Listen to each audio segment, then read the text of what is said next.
Good afternoon and welcome to Lifestyle Strategies with me, Kevin Britz, proudly powered by leadershipbydesign.co, leading the charge with insights, information, and ultimately effective results. Joining me back in the leadership and coaching segment, we have the human and talent-centered strategist, executive coach, and agile people advocate. She's an HR and leadership expert, Anja van Beek. Anja, welcome back to the show. Oh, hello, Kevin. How lovely to join our conversation again. Yeah, I mean, it's been a while, and I know that we've chatted a few times last year as well. And but today's conversation is one that I think I've never covered this conversation. I don't know how you've experienced it, but essentially we're covering the conversation around bullying, right? And specifically corporate bullying. And the reason why I thought this was a really interesting conversation, because I've been in situations, especially in corporates and people in positions of power, who tend to bully, and they don't even realize that they're bullying, right? They don't even realize that they're in that position or they're taking that stance because that they're the boss and the one that's entitled. You've been in HR for many years, and give us some insights from your side, how that's played out and what you've noticed about it. Absolutely. And I 100% agree with what you said, Kevin, is that let's take a workplace environment. It does not necessarily only be the leader that's bullying. It can be a co-worker as well.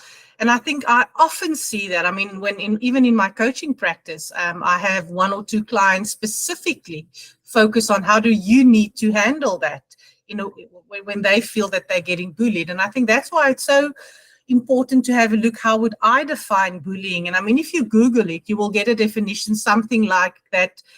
Workplace bullying is repeated, unreasonable behavior towards a specific individual or even a group of workers.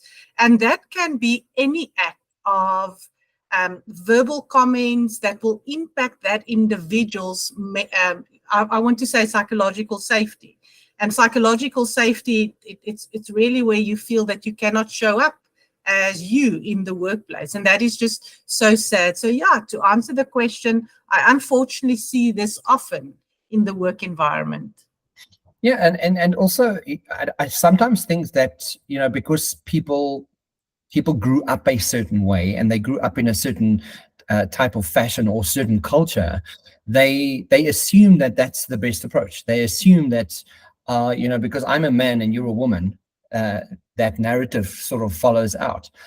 Or because I'm the boss and you're, even snide remarks, little remarks is like, I'll get rid of you quickly, or I'll get, this will be easy for me to do, I can't really rely on you in any case. Little things like that said in jest, becomes over a long period of time really demeans people and really breaks them down, to a personal level. So, you look at quiet quitting, and we know that it's been a phenomenon, and, people are actively doing this. But the question is, and because for me, you can get really curious about why that is happening. And essentially, if you have to really start investigating what the quiet quitting is about, is perhaps that environment isn't conducive to supporting and valuing the people to the degree that they want. So, people show up in the way that is just showing up because, I'm supposed to be up between 8 and 5. I'm supposed to do my job. I'm supposed to look busy. And that's what they do, right? But in that quiet quitting scenario, I think the bullying is something that people don't even know or recognize that could be part of their problems. Because it doesn't necessarily have to be blatant bullying. It can be quite subtle. And I think what you mentioned about it can be quite subtle is so important. As you know, it's International Women's Month. And for another podcast, I read a very, very interesting article, Women in the Workplace. It was a survey that they've done. And one of the aspects that they talk about is a concept called microaggressions. Now, they don't call it bullying, but I think for me, it actually specified so well, because it's something small, as you say, it's something subtle, but the impact is big. It has a huge impact on that individual. And can be, as you say, a silly side remark about taking credit for the work that you've done. And I mean, Yeah. how often do we see that in the workplace? The manager, I mean, taking credit for hours and hours that you have put in and not even recognizing you. Or think of everyday meetings where someone interrupts you or they speak over you. And what I found that was quite fascinating for me is in the survey, obviously it was called Women in the Workplace, but they surveyed men as well. And even though, let me take those two because I think the stats are quite interesting. Others get credit for my ideas. The people that were surveyed, 14% of the men said, yes, I can relate to that. But almost double, or not really double, but 21% of women said, yes, that's definitely my reality. Even if you listen to the one of people interrupting or spoken over you, again, the men's 10% of the men said, yes, I can relate to that, and 22% of females. And there's two more examples because I think, just listen to this, where they say that they tone down, the woman said, or the individual said, they tone down what they have to say in order to avoid being unlikable. Now, how sad is that? That Wow. you appointed for your experience, for your expertise, and then you tone down what you have to say. And then, as I've mentioned, once again, it's relevant for men and women, but unfortunately, this survey highlighted that it's more relevant for the females. And the last one, the discrepancy there was 23% of the male or the men could relate to that, 32% of the females said, yes, I need to tone down. And the other one that I think they don't speak up or share their opinion to avoid seeming difficult. Now, once again, I mean, in the age of where we work, looking at the environment, we need the diverse opinions. And saying 31% of females say, I don't speak up and I don't share my opinion because I get labeled as someone that's difficult, versus only 22% of the men said that was their reality. And I mean, for me, thinking of this is we know the power of diversity. You mentioned quiet quitting. All these aspects might lead to a point where someone is sitting in the workplace saying, I'm here, I'm doing the bare minimum, but yeah, I'm not actually, I don't feel that sense of belonging.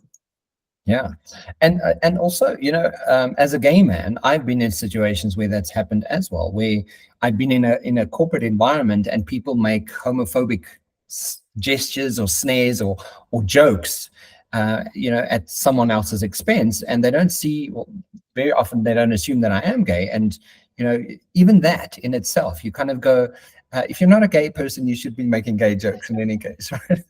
So I'm thinking, it's not okay. It's, so, but one of the things that I found as well, just researching this topic, is some of the implications of what, or the impacts it has in a workplace environment. And one of the first things is the negative health impacts and increased costs that it costs the actual organization. And, what we know is over a long period of time, the negative health impact that is going to have is it's literally going to affect people's mental state and mental health, right?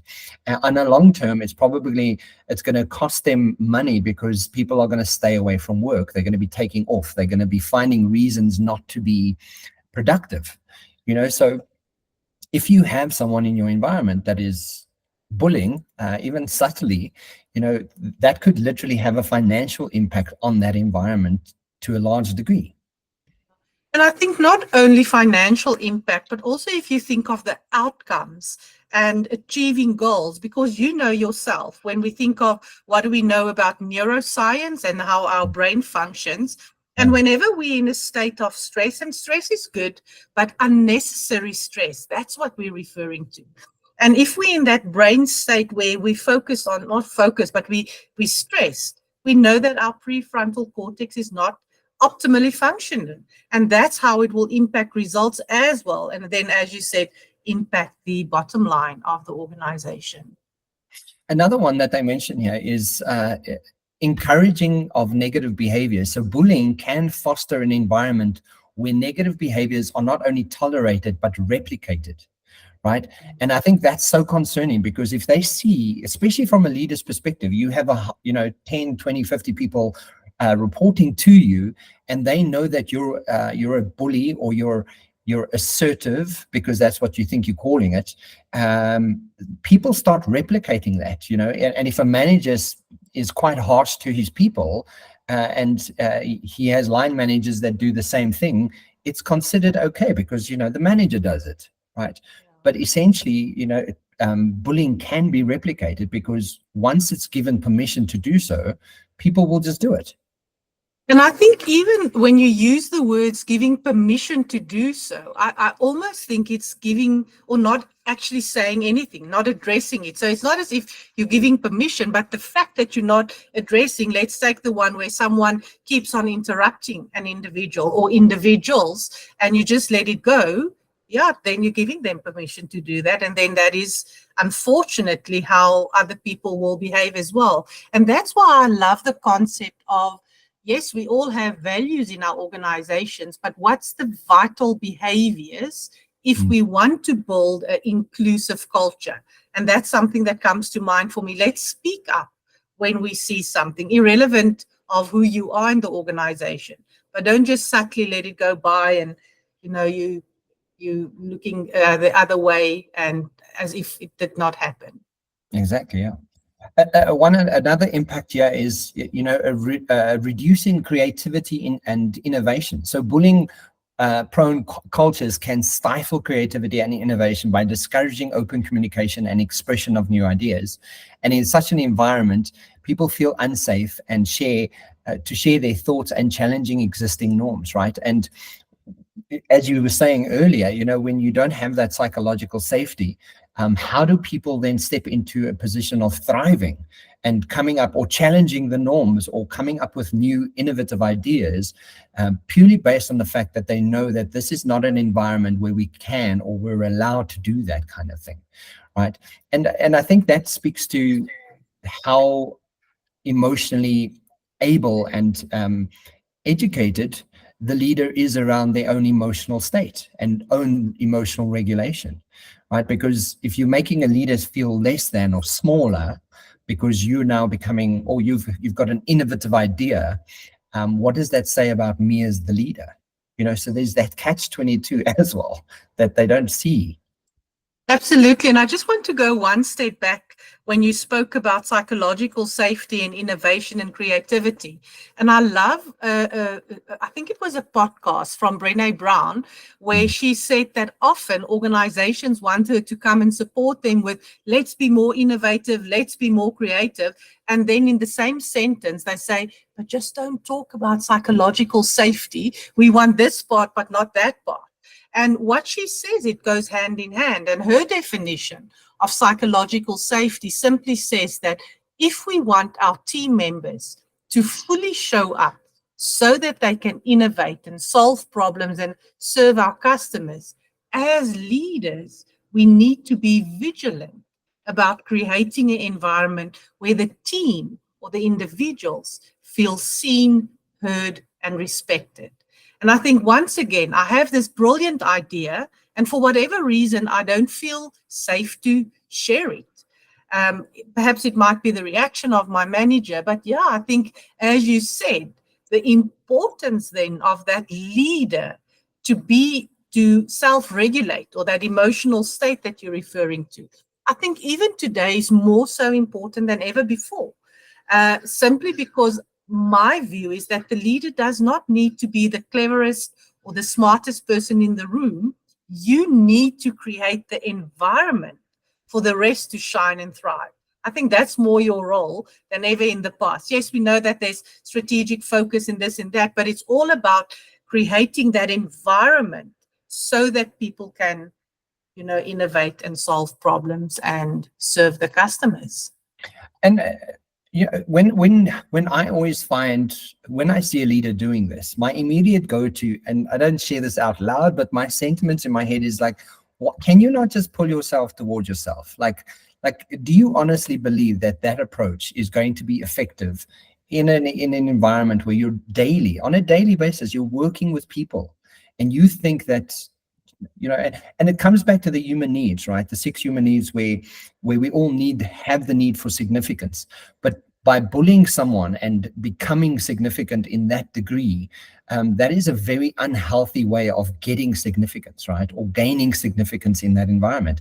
So when you look at, as a human need, you've got to consider how else can I step in and lean into that, gaining significance and importance for myself, so that I don't stand and trample all over people. And I'm an effective leader, and I find significance by creating the psychological safety and having difficult conversations and being open and vulnerable and willing to do so, right?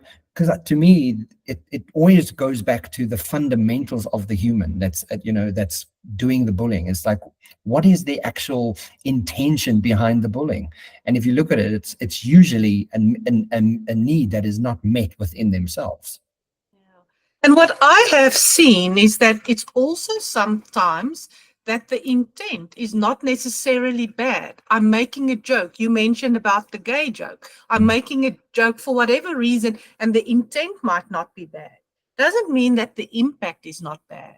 And I think that is why what you've mentioned now, what came to mind for me was, if we have a look how leadership roles and theories has evolved, the simple question is, where's your focus? Is your focus on yourself? And I want to feel better, or I want to look good, or I want to save face, versus are the focus on the team and the individuals and making them thrive? And I think that is what people need to realize. Often we see people still being command and control leadership style. That's what, 50, 60 years old? It's not effective. Yes, given there's times when we do need to say, this is what we need to do and give a very clear instruction, but that's not the default. And I think, as you said, if we can make it people first, human first, and that's why I love what you said. When leaders do the work, because I always say leadership development starts with personal development. If you do the work, becoming more aware, having a look at the impact, listening to the feedback that others give you, then you might realize, there's something that I need to tweak. There's a habit that I have to change. There's a way that I need to interact or communicate differently with my people. And that's when the magic starts to happen. Absolutely. So Anja, so we know that, there's a lot of impact that bullying really does have in an environment. But if we looked at, some of the solutions, and to your point now, starting with self, and one of the things that, I always share with my clients is the Leadership Institute, the Arbinger Institute of Leadership. They speak about the inward-outward mindset, right? And the moment you understand the concept of, do you have an inward mindset or an outward mindset? And with your inward mindset, focusing on what I'm getting and what I'm winning and how this makes me look. And when you have that inward mindset, you're also making people, you're also creating and showing up as if people are objects. So what can I get out of you? Because if I can get it out of you, then I look good, right? And the moment people start understanding that that's a very inward approach, and it's all about me, and sort of go, oh, hang on, let me reaffirm and reframe what I want here, and say, this is what I'm going to get. How can I help you, right?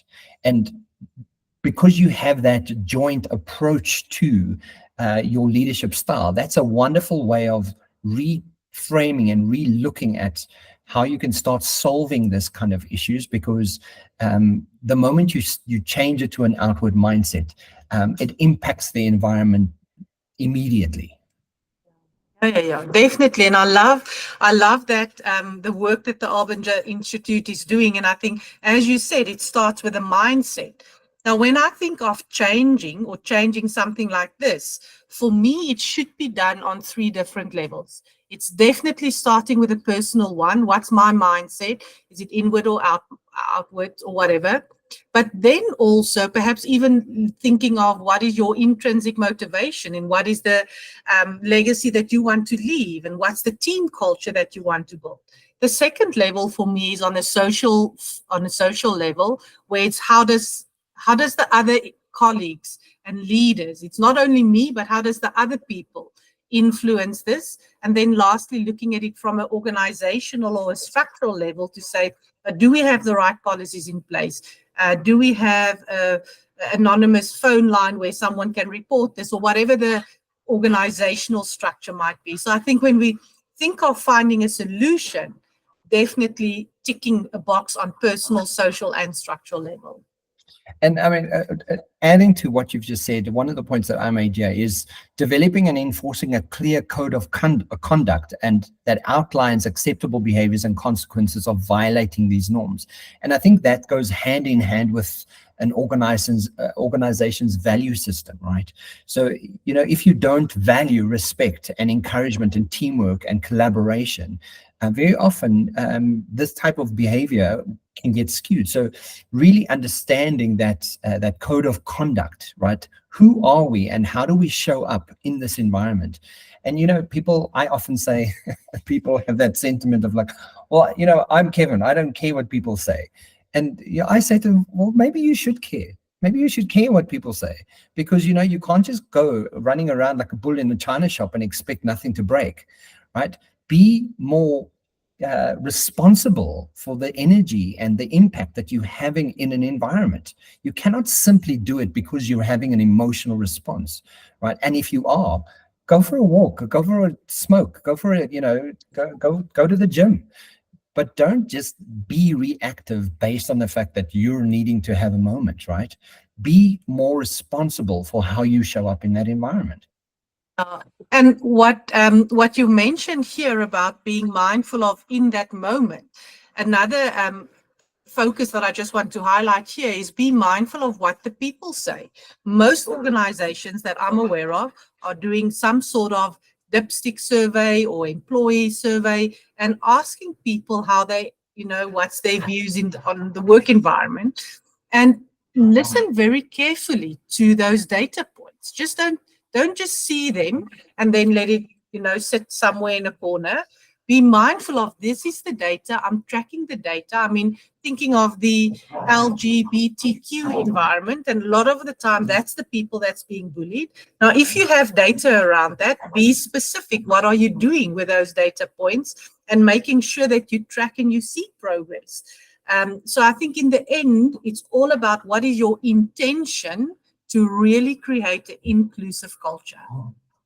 And I mean, another one that we've already touched on is psychological safety. But the point I want to raise around this is, can you imagine how an environment changes or starts thriving when the CEO, you know, gets out of his office and moves out of the boardroom and goes into his environment and sits with this random group of 20 people and says, tell me how you're doing. What's wrong? How are you feeling? What can be changed?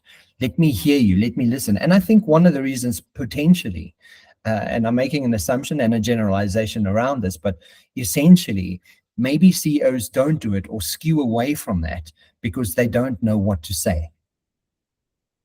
Right? Oh, that's interesting. Or when they get those difficult questions, perhaps, or when someone is giving them, I mean, how are you feeling? You said that's one of the examples, and then someone is really telling them how they're feeling, and they might be so uncomfortable. I'm so confident with all the strategic focus, but just don't give me that human side and tell me really how you're feeling, because then I'm out of my comfort zone. And I actually have a beautiful example. I remember facilitating a session once, and at the end of the second day, one of the senior leaders, it wasn't the CEO, but it was one of the executives, come down to the level it was a big building, come down from level 5 to where we were on level 2, and asking the people, so how was the 2 days? What did you learn? Is it applicable? Can you apply it in the workplace? And you should have seen the reaction. Kevin, I have a beautiful example that illustrates exactly what you're referring to. I once was facilitating a 2-day workshop, and at the end of the second day, one of the senior leaders from that organization came down and actually interacted with the employees, asking them what was the training about, actually sharing that he attended a similar one a few years ago. And for me, it was amazing to see the impact of that interaction from the delegates. Some of them came to me and said, Anja, I've never ever seen this guy on level number 2. They're always on, wherever they are. And just that little bit of I'm human, I'm interacting, I'm curious to understand. That made the world of difference. And I think that curiosity and really interest of who are you and what have you learned and where are you? I think that's, yeah, just beautiful when senior leaders can do that. Yeah, absolutely. So, I mean, the last one is, mitigating organizational consequences. So conducting regular training sessions for all employees, including management, on recognizing, preventing, and dealing with workplace bullying. And I think that's a good insight, because again, and I think it's a case of having them, at a very senior level, at a mid-manager level, and at, staff level, where you have just interventions and sort of awareness building around how you're showing up, who you are, what the codes of conduct are, and really having difficult conversations and, facilitating difficult conversations to be able to go, if this is happened in this environment, what are some of the better ways that we can actually conduct it? And I think awareness and building, and that's why I wanted to have this conversation, because I think it's, someone might share it, someone might see it and kind of gain, one or two tips from that. But I think keeping people aware and training them and upskilling them in how to do it more effectively. Absolutely. And I think there's two things that I want to share. So on the one side, for me, it's not only a focus for the leaders to understand the impact of the code of conduct or how they show up.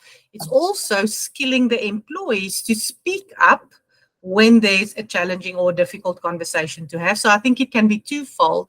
And the other thing that I want to encourage the listeners is, don't think that if you do, I want to say, training once a year, that it will be good enough. It's not, because this is about behavioral change, and that doesn't happen in a one-day session. So rather think of what can you put in place to support the leaders. It can be a coaching program, it can be whatever, but that there's more regular input, especially if someone says, I realize you might not be bullying, but I realize I have different habits. I need to unlearn certain things, and then support them with that. So I think the idea that I just want to leave is, don't make it an in-out. See how you can continuously focus on that, because it takes time to change behavior. Absolutely. So, I mean, just to wrap up today's conversation, and I just made some notes of everything we spoke through today around, what are some of the solutions. And essentially, the first one is emotional regulation, focus on self, team, and organizations, as you mentioned, having a proper code of conduct so people, know that this is okay in this environment and what's not okay in this environment, and building that awareness throughout the year. And I also added, encouraging open, critical conversation. And I think, that's a good summary of starting a bit of awareness around the impacts of, mitigating bullying in your environment. Is there anything else that you think we could share as takeaway points to this? No, I definitely believe that we should just, listeners should focus on where, if I'm being bullied and I don't have the guts to speak up, because it's easier said than done. Yeah. Where do they go for help? Yes, there's a code of conduct. We know what's right or wrong, but then what is the next step? If I've been bullied, it's not, it's not changing. Is there an anonymous line that I can phone? Is HR the place that I need to go to? Is there another sponsor in the business for this? So I think just be clear on how do you support the employees to highlight that this is something that we need to address, or there's an area that we need to address. Absolutely, because usually, it sort of ends up, when someone does say anything, it sort of ends up with the manager and the HR, and then, HR deal with it on a very, and I'm assuming, I'm making assumptions here, but sometimes HR deals with it on a very sort of by the book kind of approach, right? But, when it comes from more leaders in that environment, and it's supported by more leaders in that environment to kind of go, this is okay and this is not okay. That just it sort of re-energizes the environment around, I'm actually safe to be able to say, well, I disagree. I think that's not okay. I don't think this is okay, the way that you speak to me, or the fact that you swear every time you have a conversation. anything like that. When leaders are in support of that type of culture, that really just raises the bar for that environment itself. Yeah, and just the last tip that I want to give the listeners. So you've mentioned the code of conduct, and we know what we need to do, how to behave. But I think there's also value of thinking and having a conversation of what is those critical moments when things goes wrong. I'm now specifically referring to bullying. Is it when we have a team meeting, or is it when it's cross-functional, or is it when we see a customer? When is the things going wrong? Because once you identify the moments it went wrong, then it's easier to say, okay, in this moment I want you to behave in that way, and not only a general code of conduct. So that's just some practical input as well. Absolutely. I love that. She's a leadership and, human and talent-centered strategist, executive coach, agile people advocate, and HR leadership expert. Anja van Beek, thank you so much for joining me and unpacking some of the bullying and the solutions to that. And please come back soon. Definitely. Thank you, Kevin. Chat to you soon. Just for now. Bye.